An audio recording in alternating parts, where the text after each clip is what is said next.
Rebonjour, j'espère que vous êtes arrivé à faire les questions sans trop de difficultés. De toute façon, s'il y a des questions, vous savez que je vous répondrai. N'hésitez pas à me demander. Alors pour continuer, je vais vous raconter une deuxième histoire qui ressemble un petit peu à celle d'Orphée. C'est l'histoire de deux frères jumeaux. Le premier s'appelle Amphion, A-M-P-H-I-O-N, et le deuxième s'appelle Zéthos, Z-E-T-H-O-S. En fait, ils sont nés donc en Grèce et ils ont été abandonnés à leur naissance et ils ont été confiés à des bergers. Donc ces deux jumeaux ont grandi auprès des bergers et le premier, Zéthos, aimait beaucoup les exercices physiques, la gymnastique, la lutte ou faire des travaux dans les champs, tandis que le deuxième, Amphion, était très doué pour la musique. Et le dieu de la musique, Apollon, lui a donc offert une lyre. Donc on voit déjà le rapport avec Orphée, bien sûr. Donc leur mère s'appelle Anthiopé. Et Anthiopé, en fait, elle a été forcée à abandonner ses deux jumeaux à la naissance et elle a été enchaînée par son oncle et traitée comme une esclave par sa tante. Et ce sont ses enfants, en fait, qui ont appris par hasard qu'elle était traitée comme une esclave et qui sont venus la délivrer. Et donc, ces enfants ont appris à ce moment-là leur vraie naissance, leur origine. Ils ont appris qu'ils étaient le fils de Zeus et d'Anthiopé. Zeus, c'est le roi des dieux. Quand ils ont appris ça, Amphion et Zéthos sont allés à Thèbes et ils ont tué l'oncle et la tante de leur mère pour les punir d'avoir maltraité leur mère.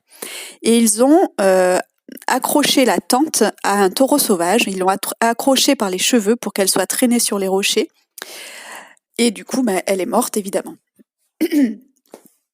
Et puis à ce moment-là, les jumeaux ont décidé de construire des remparts pour la ville, pour protéger la ville. Et Zéthos, lui, il transportait les blocs de pierre sur son dos. On a dit qu'il était très fort, qu'il aimait les travaux des champs et qu'il faisait beaucoup de sport. Amphion, lui, pour faire avancer les pierres, se contentait de jouer de la musique et sa lyre avait le pouvoir de faire avancer les pierres toutes seules et les pierres au son de la musique allaient se placer les unes sur les autres pour fabriquer les remparts. Voilà, donc ça, c'est une histoire qui, bien sûr, rappelle un petit peu celle d'Orphée.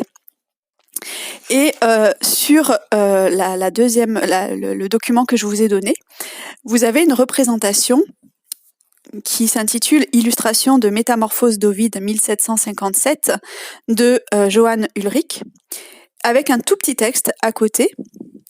Et en fait, les questions 8 et 9 sont en rapport avec le personnage d'Amphion et cette représentation et ce petit texte. Donc en fait, vous devez essayer de voir sur cette représentation ce qui rappelle le personnage. Voilà, je vous laisse réfléchir à ça. Je vous donnerai donc un corrigé que je vous enverrai sous forme de document. Et si par hasard il y a des choses que vous ne comprenez toujours pas, eh bien dans ce cas-là, je vous les expliquerai.